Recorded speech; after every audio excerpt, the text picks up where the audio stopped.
Baik, Assalamualaikum warahmatullahi wabarakatuh. Perkenalkan, kami dari kelompok keamanan jaringan Prodi Teknologi Informasi, Fakultas Ilmu Teknologi, Universitas Islam Negeri Aranidi. Nah, eh, jadi izinkan kami terlebih dahulu untuk memperkenalkan kelompok kami dengan saya sendiri, Pasha, kemudian Emisan dan Rajul Akhir. Nah, jadi di video kali ini kami akan mencoba untuk mengerjakan salah satu lab dari Trihegmi dengan judul Network Services 2. Nah, baik, jadi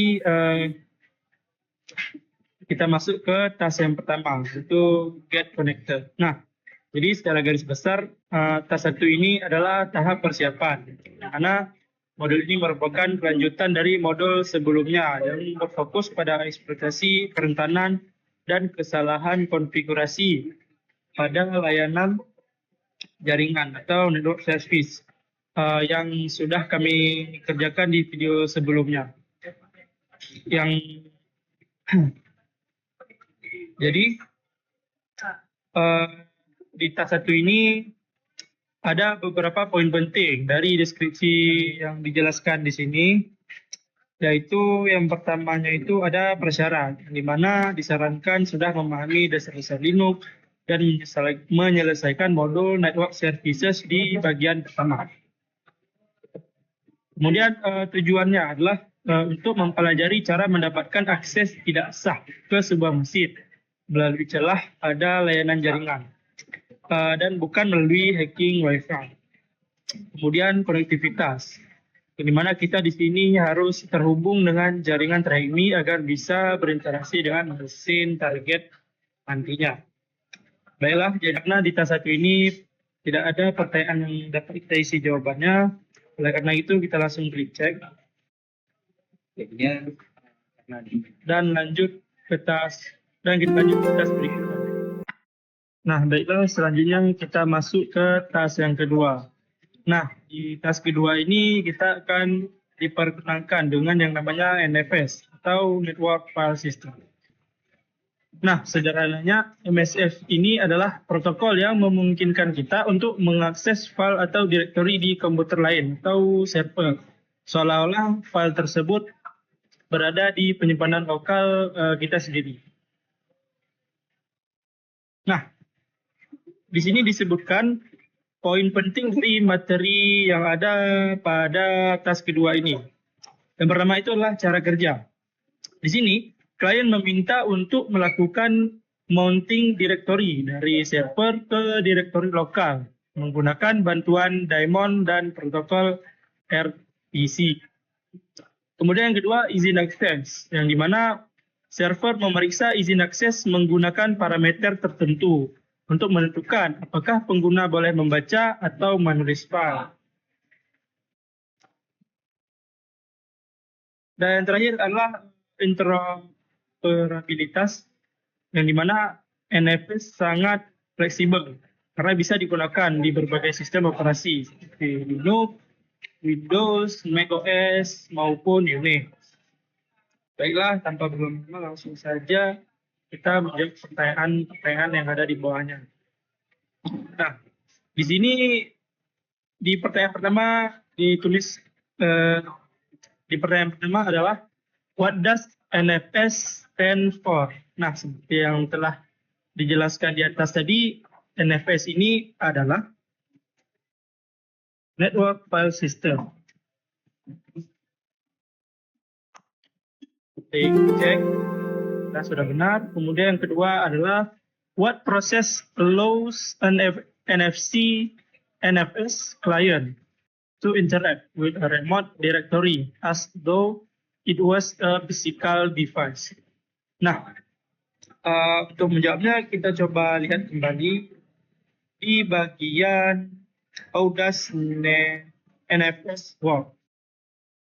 Nah, jadi di sini tertulis proses yang digunakan klien untuk menyambungkan direktori jarak jauh ke direktori lokal disebut mounting. Kita jawab dengan mounting. Enter.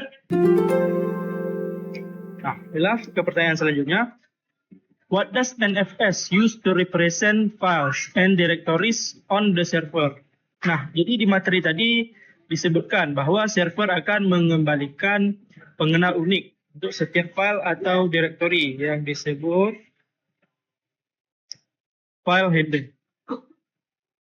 Langsung kita jawab.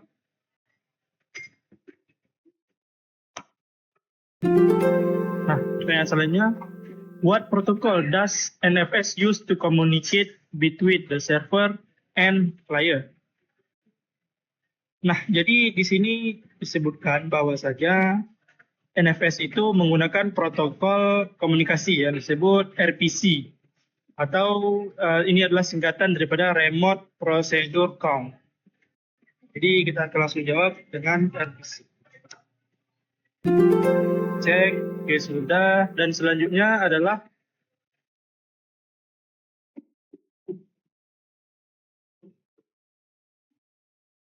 what two pieces of user data does the NFS server take as parameter for controlling user permission? Formatnya parameter 1 atau parameter 2.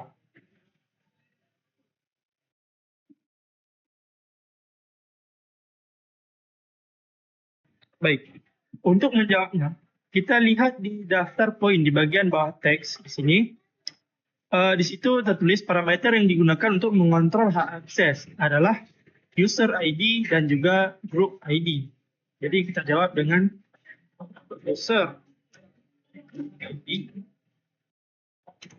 dan atau group ID.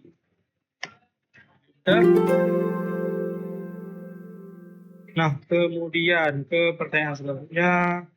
Can a Windows NFS server share files with a Linux client? Nah, karena NFS tadi mendukung Linux, macOS, dan Unix untuk saling berkirim file, maka sudah tentu jawabannya adalah ya atau iya.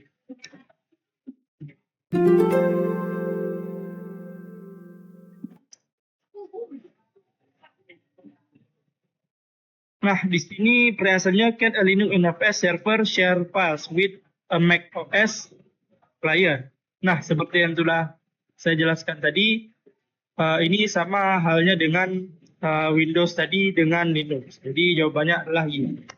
Enter. Sudah ke pertanyaan yang terakhir.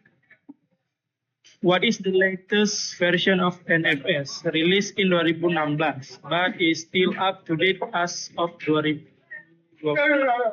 This will require external research. Nah, jadi di sini, nah setelah saya mencari tahu berdasarkan riset eksternal standar RFC, versi terbaru yang dirilis pada 2016 adalah versi 4.2. Jadi jawabannya adalah 4.2. Baiklah, task kedua sudah selesai. Sekarang kita lanjut ke task kedua. Nah, sekarang kita sudah masuk ke task ketiga. Jadi di task ketiga ini dijelaskan bahwasanya enumerasi adalah proses membangun koneksi aktif ke target untuk menemukan celah serangan atau attack vectors. Nah, pada tahap ini kita akan mencari tahu informasi apa saja yang dibocorkan oleh layanan NFS pada mesin target.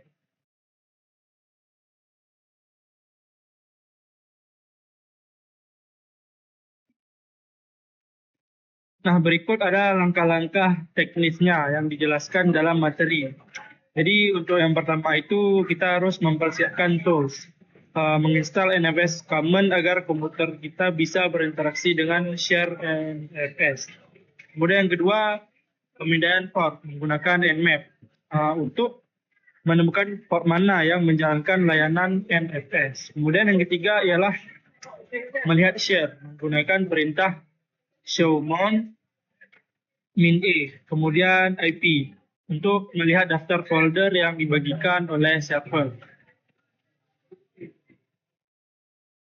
Dan yang terakhir adalah mounting, yaitu untuk menghubungkan folder dari server tersebut ke folder lokal di komputer kita. Misalnya di /tmp/mon agar bisa diakses isinya. Baiklah, jadi langsung saja kita ke pertanyaannya. Di sini yang pertama kita diperintahkan untuk run and map scan of your choice yang kita pilih.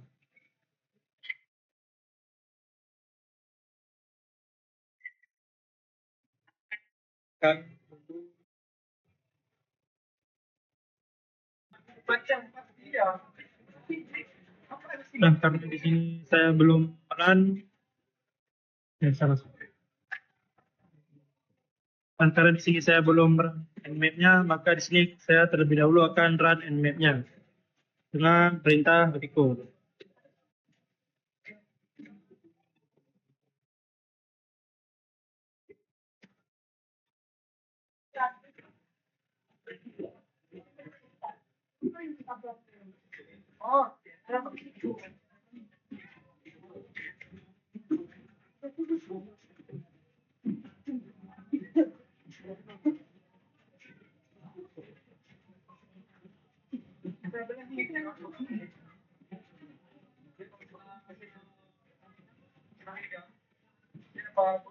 Nah, baik, di sini hasil dari nmap-nya sudah muncul sebagai berikut.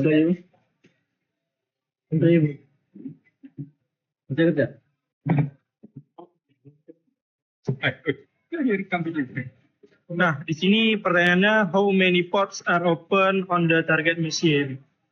Dan kita lihat dari hasil ini, setelah kita hitung ada sekitar 7 port yang terbuka. Jadi kita klik 7, kemudian kita cek.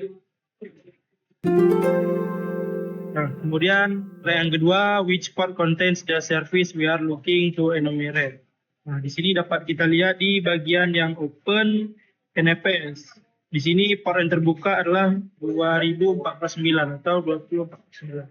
Jadi kita isi dengan 2049.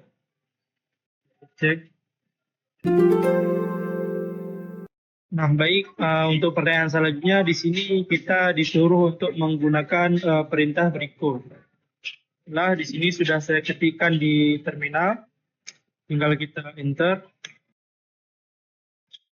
Nah, sudah muncul hasilnya. Jadi dari pertanyaan tadi, what is the name of the visible share? Di sini terlihat jawabannya adalah /home. Jadi akan kita jawab dengan /home. Cek. Nah, baik, kita lanjut ke soal selanjutnya. Nah, di sini setelah saya baca dan kemudian setelah saya jalankan perintah yang tersebut dan menghasilkan seperti ini. Jadi kita di sini melalui pertanyaannya itu adalah what is the name of the folder inside? Setelah saya cari tahu, di sini nama foldernya adalah cappuccino. Dia akan terisi dengan cappuccino. Nah, kemudian selanjutnya di sini tulis have a look inside this directory. Look at the file. Look like we are inside user home directory. Nah, sini setelah saya mengetikkan S terlihat ternyata benar bahwasanya memang kita sedang berada di sebuah directory dari suatu user. Nah, karena di sini tidak menemukan jawaban, langsung kita klik cek. Nah, ke pertanyaan selanjutnya di sini, which of these folders could contain keys that will give us remote access to the server? Nah, di sini dapat kita lihat salah satunya itu adalah, nah di sini dapat kita lihat seperti yang ditanyakan tadi, kunci mana yang mengarahkan kita, yang memberikan kita remote access ke server. Di sini dapat kita lihat bahwasanya ada SSH yang berkemungkinan dapat memberikan kita remote access ke server. Jadi kita jawab dengan SSH.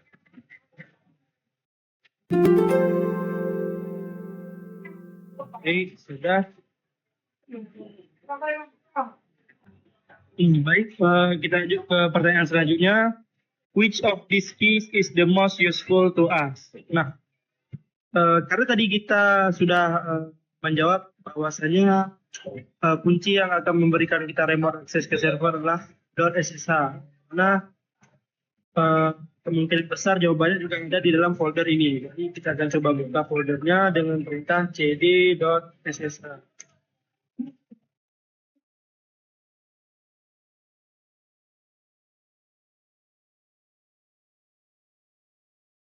Nah, kemudian kita akan coba lihat isinya dengan perintah ls min la. Enter. Nah, sini telah terlihat bahwasanya ada kunci yang sangat berguna bagi kita, yaitu id.rsa.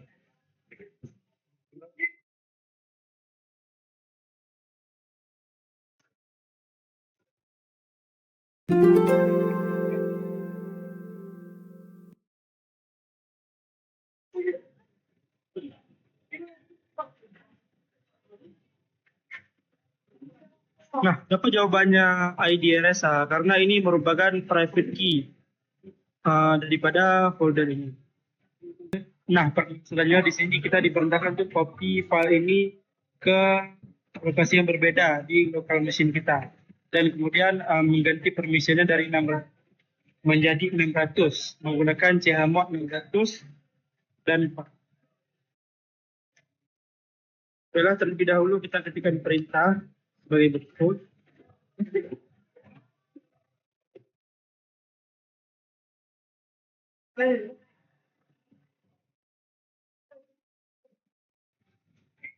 Nah, baik. Jadi untuk pertanyaan terakhir di sini adalah can we log in into the machine using SSH min i kemudian key file. Nah, di sini saya sudah berhasil login ke mesin menggunakan komen yang diperintahkan tersebut. Nah, jadi di sini kita akan jawab dengan Y.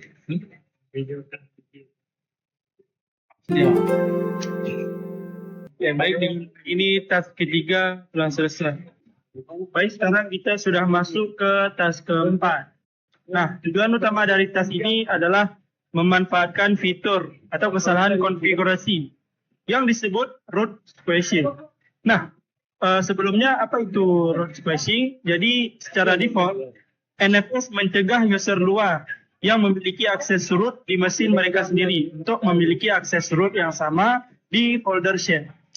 Nah, user luar tersebut akan ditekan atau di squash menjadi user biasa bernama NFS nobody. Nah, lantas celahnya di mana?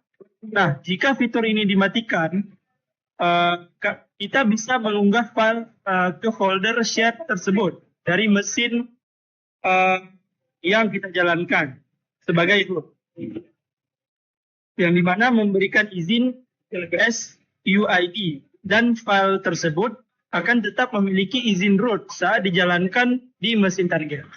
Nah, strateginya ialah kita akan mengunggah executable bash, memberikan izin SUID, lalu menjalankannya di mesin target untuk mendapatkan shell dengan otoritas tertinggi, yaitu root. Baik, kita langsung masuk ke pertanyaannya. Nah, untuk pertanyaan yang pertama dan kedua ini hanyalah berupa langkah-langkah ataupun panduan yang akan kita lakukan di task berikut ini. Sehingga di sini tidak memerlukan jawaban. Jadi langsung kita centang cek terang saja. Nah, pertanyaan selanjutnya adalah what letter do we use to set the SUID bit set using chmod? Nah, jadi untuk memberikan izin SUID pada sebuah file, kita menggunakan perintah chmod plus S. Jadi akan kita jawab dengan S. Nah, baik. Jadi di pertanyaan ini kita diperintahkan untuk mengecek permission of the batch executing using ls min la batch. Jadi what does the permission set look like? Make sure that it ends with min str min s. Jadi di sini saya sudah masukkan base di sini. Saya sudah masukkan base, jadi langsung saja kita ketikkan ls.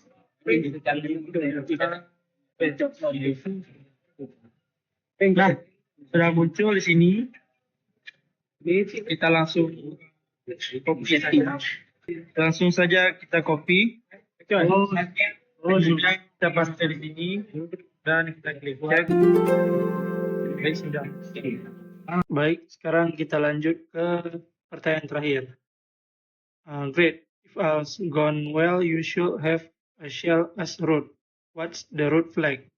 Nah, baik. Jadi kita di pertanyaan terakhir ini diminta untuk mendapatkan flagnya. Nah, caranya itu adalah baik. Jadi tadi setelah kita mendapatkan informasi sebagai berikut, kita akan mencoba untuk mendapatkan flagnya. Yang pertama-tama itu kita akan menggunakan perintah yang ada di task ketiga tadi, yaitu yang ini. Nah, kita akan coba memasukkannya di terminal.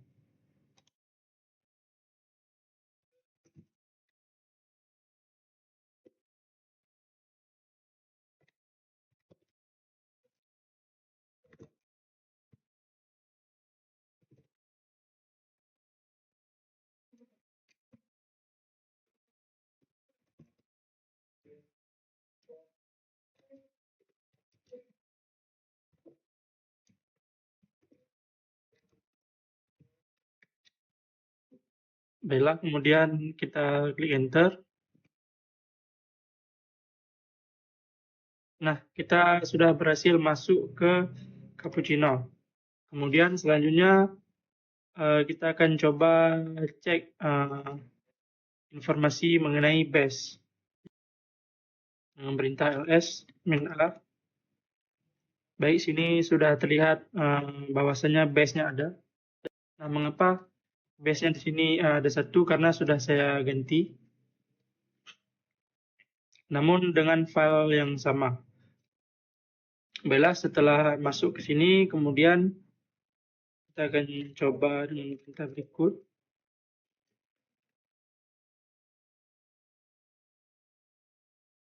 Oke, setelah berhasil, kemudian kita akan coba cd s min a. Baik, kemudian kita akan coba untuk cd kembali. Kita coba lihat. Sudah di Cappuccino. Kemudian kita cd lagi.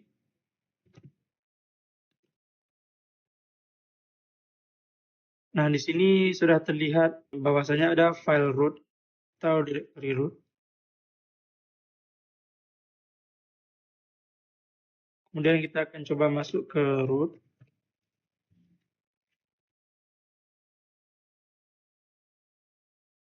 Kemudian ls min a lagi.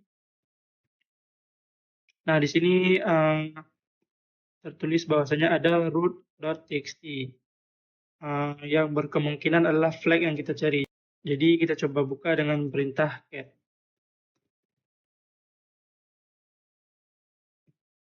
Nah, sudah berhasil dan ini adalah flag kita. Kemudian kita copy dan kita jawab.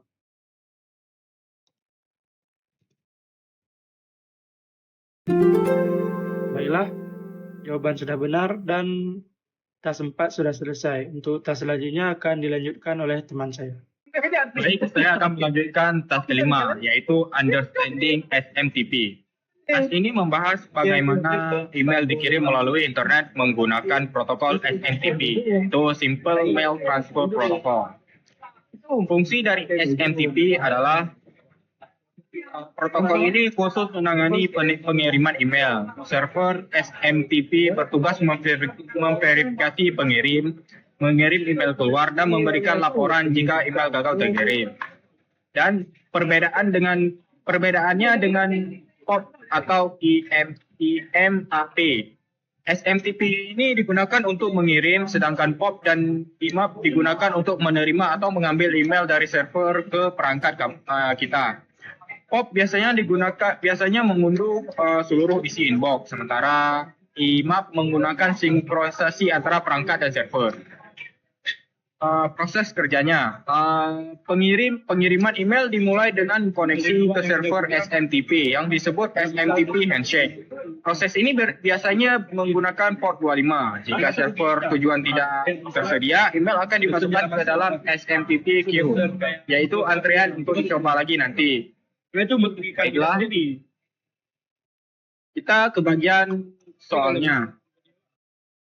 What does SMTP stand for? Itu jawabannya adalah Simple Mail Transfer Protocol. Di sini saya sudah menjawab soalnya dan benar. Baik, ke pertanyaan kedua. What does SMTP handle the sending of? Jawabannya adalah email.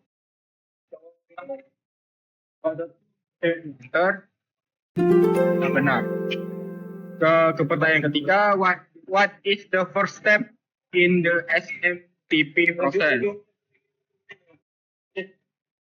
Kita ke bagian how does SMTP work?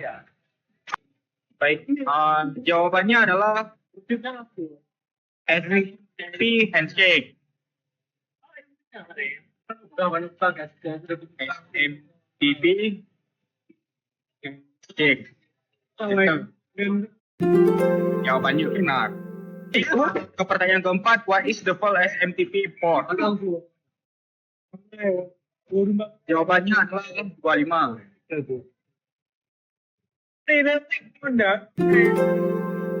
Baik, kita ke pertanyaan kelima. Where does the SMTP server send the email if the recipient server is not available? Kita geser ke atas.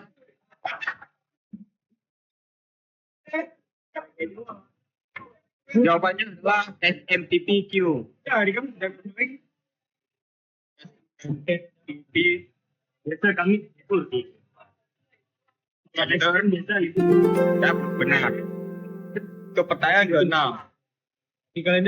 On what server does the email and ultimately end up on?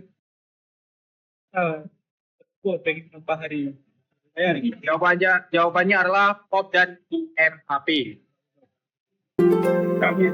Ke pertanyaan ke-7. Can a Linux machine run an SMTP server? Yes or no? Jawabannya adalah Y.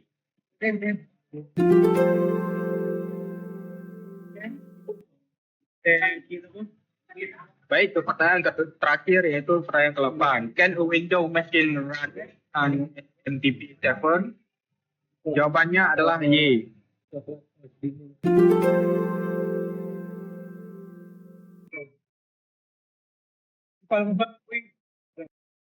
Baik, setelah kita menyelesaikan task 5, sekarang kita akan melanjutkan task 6, yaitu enumerating SMTP.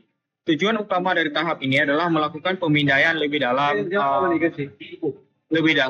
untuk mendapatkan detail teknis yang spesifik.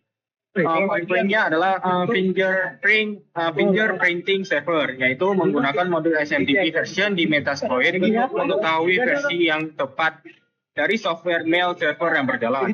Ini penting agar kita bisa mencari exploit yang sesuai nantinya. Yang kedua, enumerasi user. Mencari daftar nama pengguna yang valid di sistem target. SMTP memiliki perintah seperti PRT untuk verifikasi nama user dan XPN untuk melihat alamat asli dari alias atau mailing list. Yang ketiga, otomisasi, yaitu kita akan menggunakan tool Metasploit dalam modul SMTP yang akan mencoba daftar nama user worklist untuk melihat mana yang terdaftar di server tersebut. Baik, kita beralih ke pertanyaannya. What port is SMTP running on? Di sini saya sudah menjawabnya. Jawabannya adalah 25 port. Di pertanyaan kedua, what command do we use to start up Metasploit? Kita beralih ke terminal kali Linux dan mengetik msf console. Enter. Aku nggak paham kayak gitu nggak tahu. Itu nggak paham. Jawaban di pertanyaan kedua adalah msf console. Sekarang kita ke pertanyaan ketiga. Lanjutan dari pertanyaan kedua, yaitu kita akan mengetik SMTP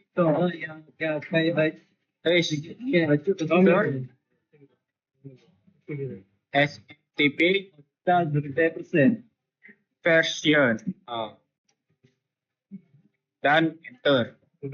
Nah, jawabannya sudah terlihat di sini, yaitu auxiliary scanner. Di sini saya sudah menjawabnya. Nah, sekarang kita ke pertanyaan keempat. How do we list the option? Kita beralih lagi ke terminalnya. Dah tahu sampai Indonesia. Use 0 Karena ada sejarah diri jadi kebakaran. Sion enter. Setelah kita melihat, jawabannya berarti untuk melihat listnya kita akan mengetik option. Maka jawabannya adalah option. Di sini saya sudah menjawabnya. Nah,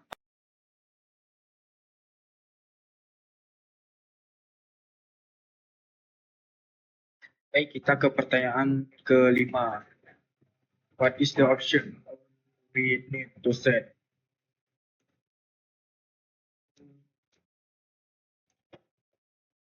Di dalam MSF console, setelah kita mengetik use, ketik perintah option. Nah, option. Dalam Metasploit, host adalah remote host adalah variabel wajib untuk menentukan alamat IP target. Tanpa ini mudah tidak tahu mana yang harus dipindai. Jadi jawabannya adalah host. Di sini saya sudah menjawabnya. Baik, sekarang kita ke pertanyaan ke-6.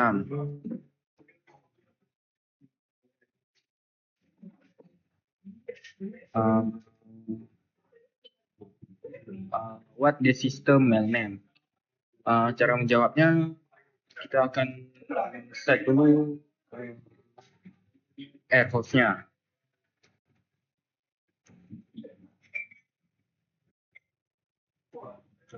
Di target, enter, dan mengetik kode run.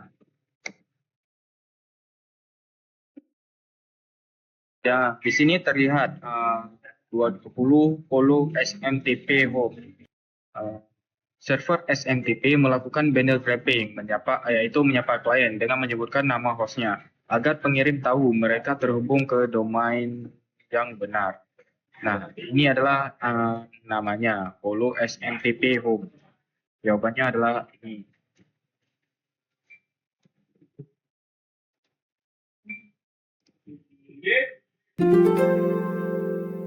Sekarang kita ke pertanyaan ke-7.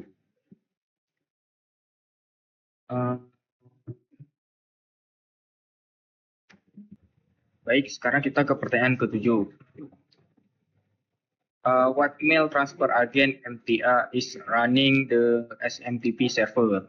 Sekarang kita balik ke terminal.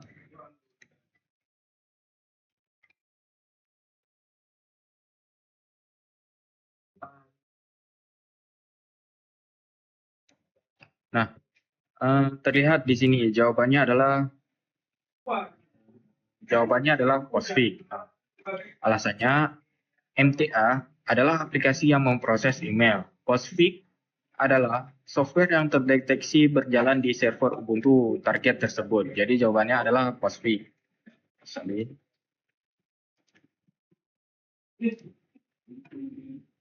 Benar.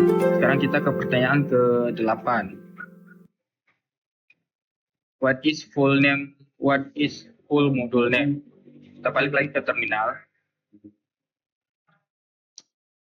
Kita ketik perintah search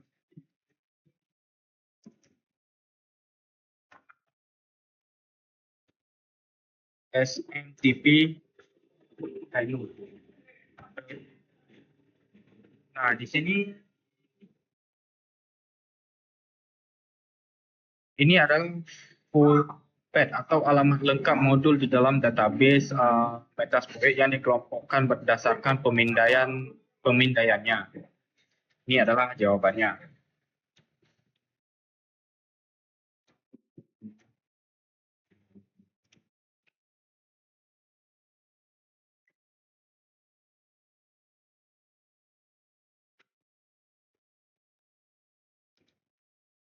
Baik, sekarang kita ke pertanyaan ke-9.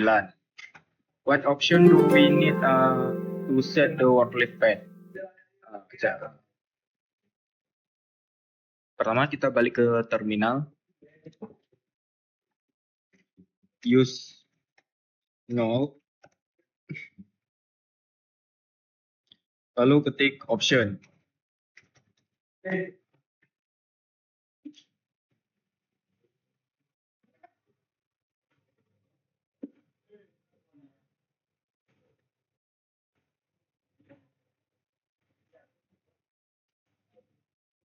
Nah, modul ini perlu mencoba ribuan nama secara otomatis dan variabel untuk memasukkan file kamus nama tersebut disebut dengan user file. Ini adalah jawabannya.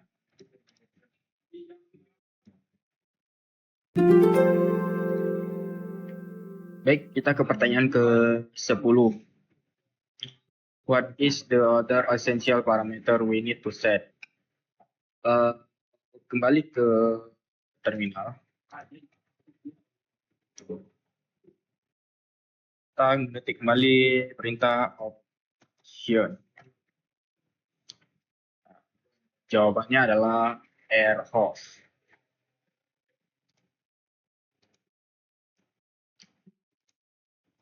Kenapa jawabannya airhost?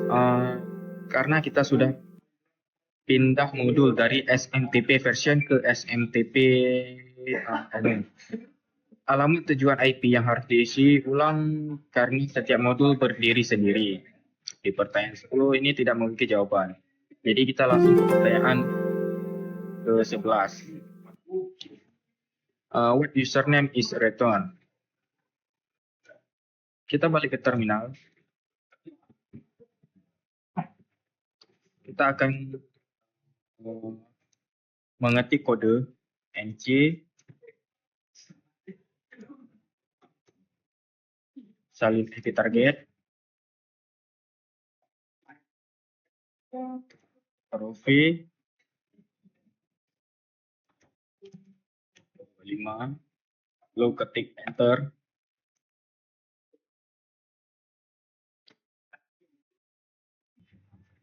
Baik, pada pertanyaan ke-11 ini, yaitu what username is return, saya sempat mengalami kendala teknis, di mana modul otomatis dari Metasploit tidak memberikan hasil atau start. Sebagai seorang calon security analyst, saya tidak berhenti di situ. Saya memutuskan untuk melakukan validasi secara manual menggunakan Netcat. Saya melakukan koneksi langsung ke port 25 server target dengan perintah NC dan IP target. Begitu koneksi terbuka dan server memberikan salam, yaitu banner, saya mengetikkan perintah manual VRV administrator. Nah, hasilnya server memberikan respon kode 252. Secara teknis dalam protokol SMTP, kode 252 berarti server tidak bisa memverifikasi user secara pasti, tapi akan tetap mencoba mengirimkan pesan ke alamat tersebut. Dalam konteks keamanan dan lab ini, Respon ini mengkonfirmasi bahwa akun administrator adalah akun yang valid di dalam sistem tersebut. Dengan hasil manual ini, saya berhasil menjawab task terakhir di soal terakhir di task ke-6 ini, yaitu administrator.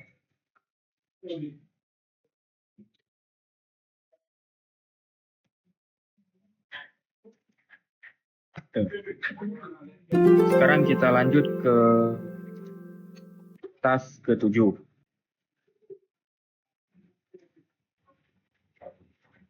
Baik, sekarang kita sudah masuk ke task ke-7. Sekarang tujuan dari task ini adalah melakukan eksploitasi berantai, change exploitation, SMTP. Kita menggunakan informasi yang bocor dari layanan SMTP, yaitu username administrator, untuk melakukan serangan brute force pada layanan SSH ini. Ini membuktikan bahwa kesalahan kecil di satu layanan dapat menyebabkan kehancuran total pada keamanan seluruh sistem. Baik, sekarang kita langsung ke bagian soal. What is the password of the user we found during our enumeration stage? Balik ke terminal. Untuk menyelesaikan soal ini, kita akan menggunakan tools Hydra untuk menebak password user administrator yang ditemukan di task 6 sebelumnya, yaitu dengan menjalankan perintah sebagai berikut.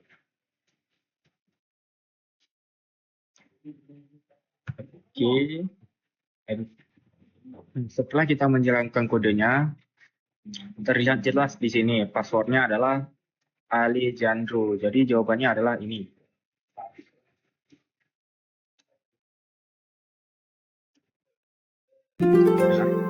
Sekarang kita ke pertanyaan kedua.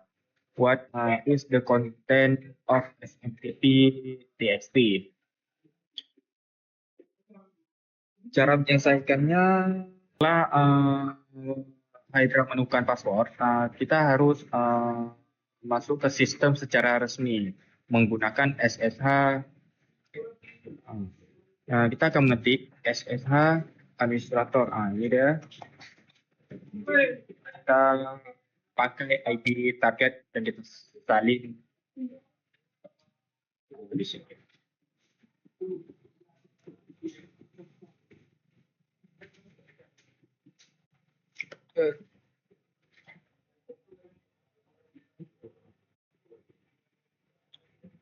Langkah pertama, kita sudah mengetikkan SSH administrator dan IP target. Sekarang sudah keluar fingerprint-nya. Kita tekan yes.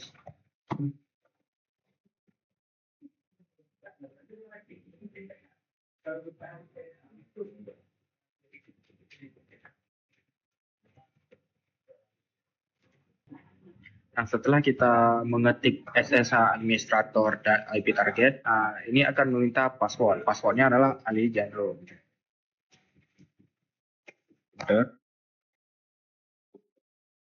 Nah,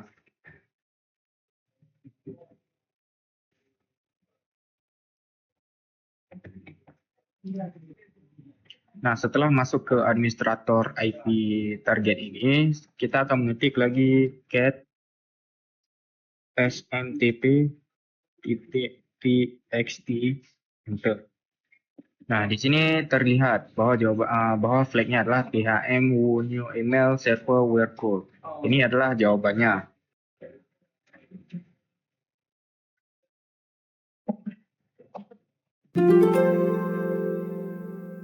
Baik, setelah kita menyelesaikan task 7 ini, task selanjutnya akan disampaikan oleh teman saya. Saya akan melanjutkan task ke-8 yaitu Understanding MySQL. Di sini, fokus tahap utamanya adalah memahami karakteristik dan cara kerja MySQL sebelum kita melakukan praktik pengujian keamanan. Jadi, berdasarkan modul, MySQL ini adalah sebuah RDBMS atau Relational Database Management System. Jadi konsep relasional ini Maksudnya adalah data storage atau data yang disimpan itu diorganisir dalam bentuk tabel-tabel, di mana antar tabelnya bisa saling terhubung melalui primary key. Jadi untuk bahasanya sendiri, MySQL ini berbasis SQL atau struktur query language. Bahasa inilah yang menjadi standar bagi klien dan server untuk saling berkomunikasi. Kalau dari cara kerjanya, MySQL ini menggunakan client server model. Jadi prosesnya ditangani oleh MySQL server yang menggunakan instruksi seperti membuat, mengedit, atau mengakses data. Jadi saat klien mengirimkan perintah berbentuk SQL, server akan memprosesnya lalu mengirimkan kembali informasi yang diminta. Di industri, MySQL ini sangat populer karena bisa berjalan di berbagai platform seperti Linux maupun Windows. Nah, biasanya MySQL ini digunakan sebagai komponen esensial dari LAMP untuk nama Linux, Apache, dan PHP untuk membangun infrastruktur web. Nah, berdasarkan penjelasan materi tadi, kita akan menjawab pertanyaan dari task ke-8 ini. What type of software is MySQL? Seperti yang saya jelaskan tadi, RDBMS atau Relational Database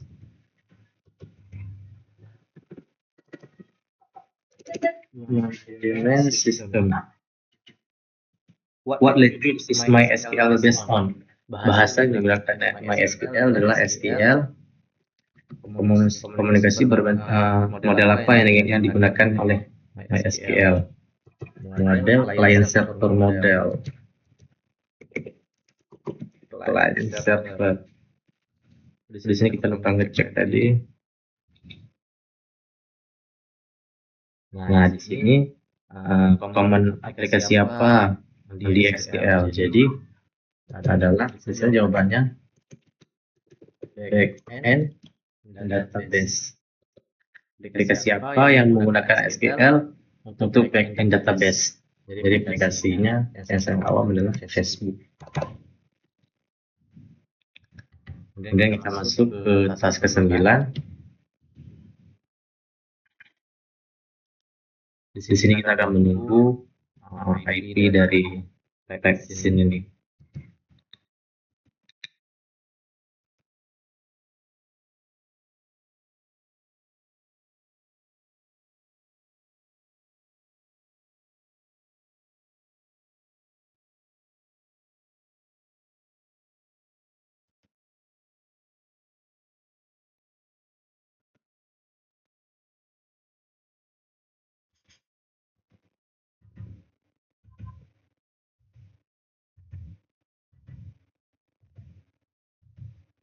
Nah, sambil menunggu IP-nya, di sini saya akan menjelaskan tentang pada tahap enumerating MySQL. Nah, jadi pada kali ini fokus kita bergeser dari teori ke teknis pengumpulan informasi atau enumeration terhadap layanan MySQL yang berjalan di target. Ya, jadi berdasarkan skenario modul ini, layanan database biasanya jarang menjadi pintu masuk pertama saat melakukan serangan. Namun, di sini kita diasumsikan sudah mendapatkan kredensial valid dari hasil username,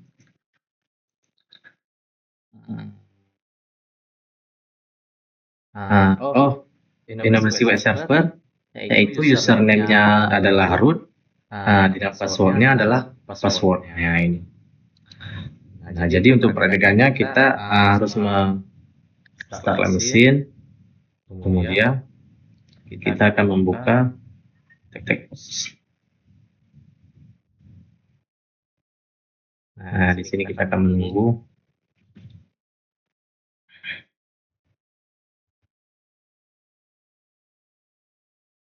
Nah, kita untuk apa ini? Sebagai lingkungan kerja attacker untuk mengeksekusi perintah dan memanfaatkan framework Metasploit. Jadi secara spesifiknya kita akan menggunakan modul auxiliary MySQL_SQL untuk berinteraksi langsung dengan database target.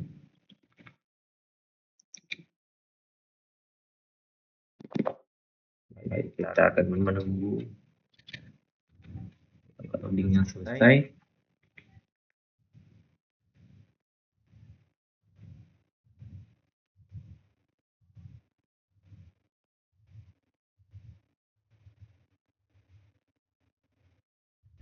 Kalau textbox-nya sudah nyala, jadi langkah pertama kita akan melakukan pemindaian awal menggunakan perintah nmap min hasv dan masukkan IP yang ada dalam trajektory kita. Inilah IP saya.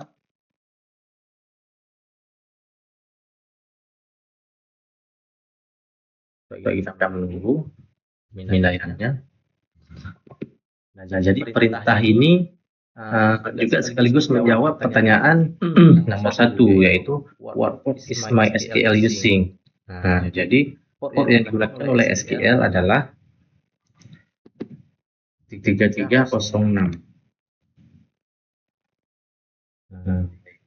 Jadi langkah selanjutnya kita akan membuka Metasploit dengan perintah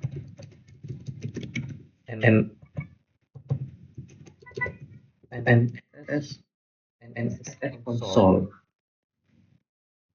Nah, di sini kita akan menunggu proses running.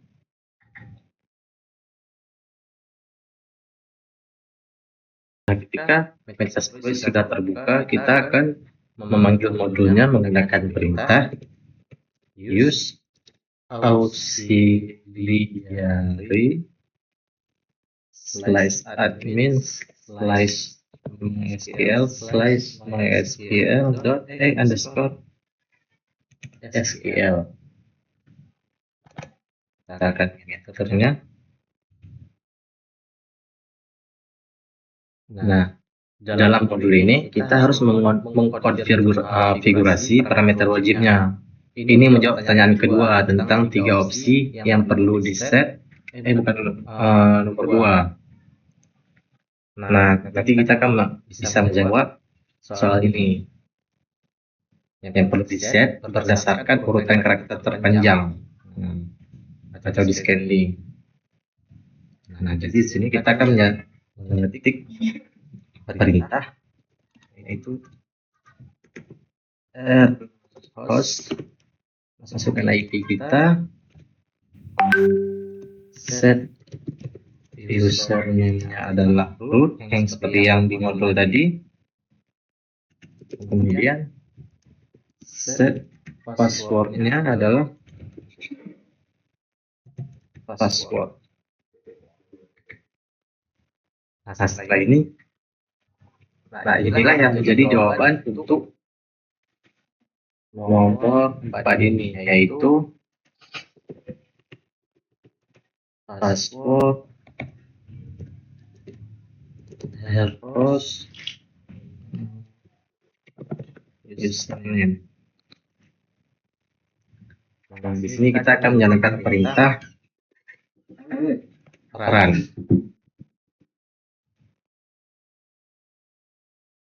Nah, dari sini kita menemukan jawaban untuk bagian ini.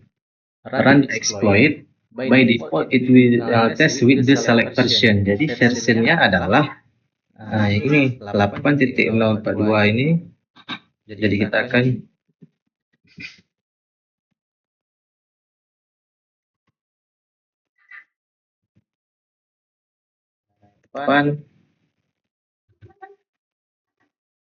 ini disconnect.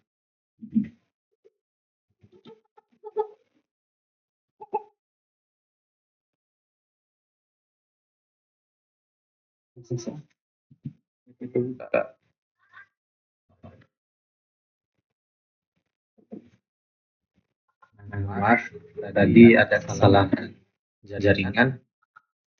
Di sini saya akan saja.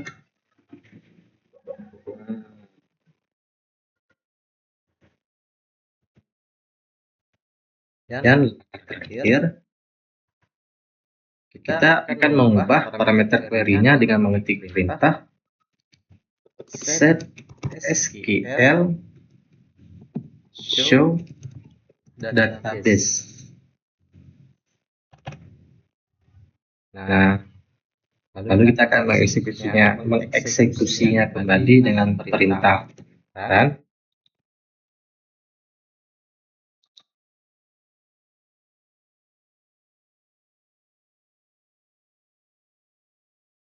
Nah, di sini temukan ada 4 database.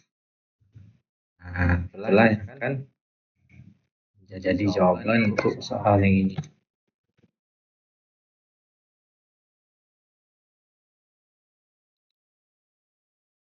Kemudian kita masuk ke task ke-10.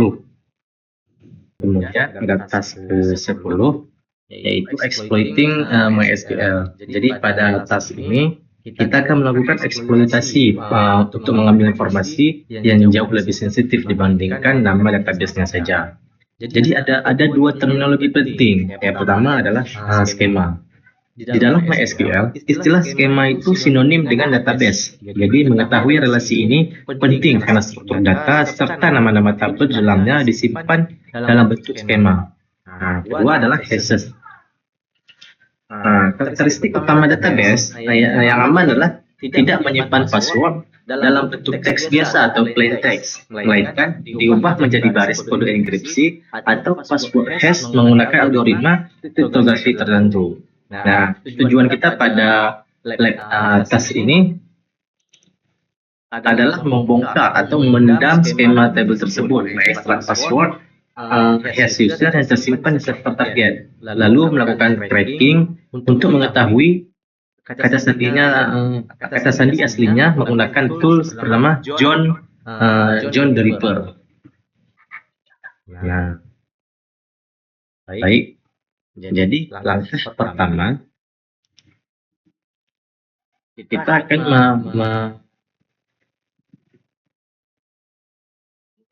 ketik perintah dalam Metasploit ini adalah search mysql underscore schema down. Ini menjawab soal nomor 1, yaitu what the module full name. Modul fullnya adalah ini, auxiliary scanner ini. Kita akan kopas ke sini, cek. Nah, kemudian kita akan mengaktifkan modul dengan mengetik, aktifkan modul tadi use. Nah, kemudian kita di sini akan men-set kembali set host, masukkan IP kita ini.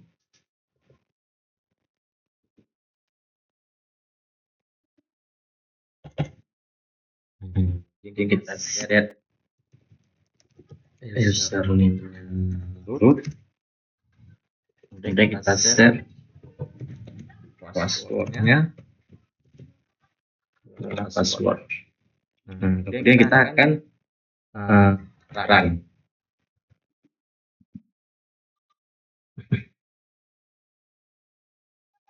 Setelah skemanya berhasil ditarik, ini menjawab soal nomor 2, yaitu adanya dua tabel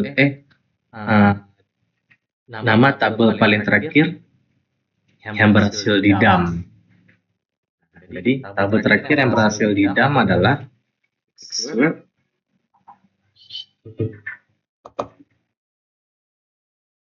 Kita akan kopas ke sini. Kemudian kita beralih ke pengambilan data hash password.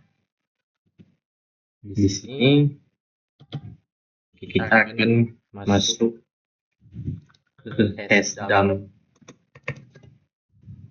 mengetik perintah seperti ini. Tadi kita kesalahan saya malah mengetik exit. Ini saya sudah masuk kembali ke dalam Metasploit dengan perintah msf console. Kemudian saya sudah menggunakan modulnya yaitu auxiliary scanner ini. Kemudian kita akan men-set ulang error box-nya, username-nya dan password-nya. Error box-nya adalah ini. Kemudian kita akan set ulang si username yaitu root. Kemudian saya akan set ulang password-nya yaitu password. Di sini kita akan melakukan perintah run.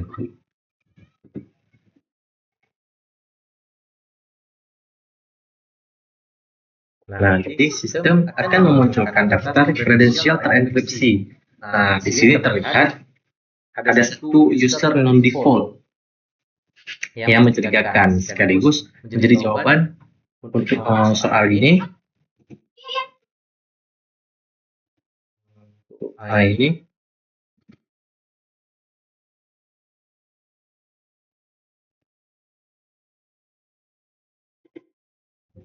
sebentar, saya lupa.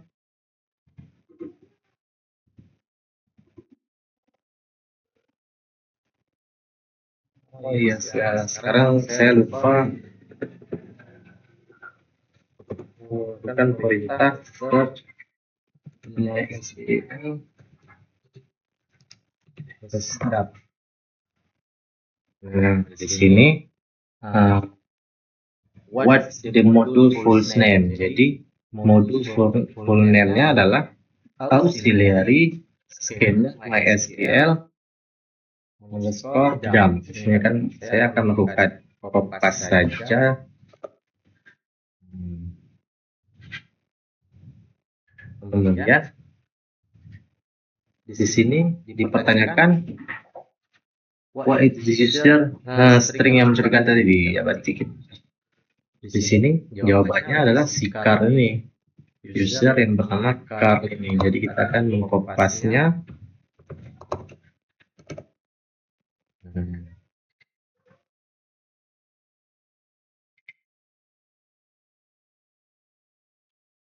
Kita akan keluar dari ini.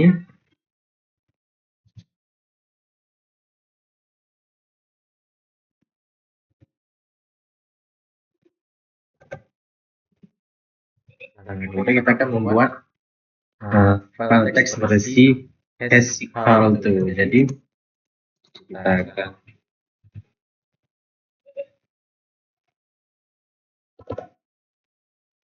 eksekusi kali ini. Kemudian di sini kita akan menambahkan tanda petik.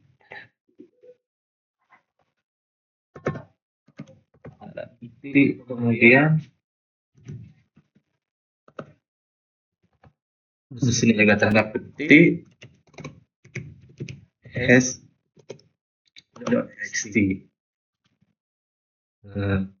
Kemudian kita akan menjalankan John the Ripper, yaitu John s.txt.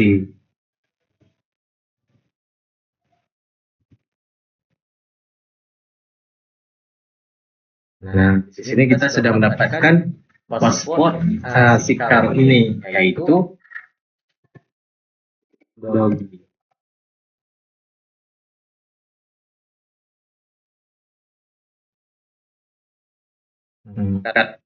Saya kelupaan satu nomor di sini. Jawabannya adalah non default user. Seperti kita dapatkan tadi, jawabannya adalah si car.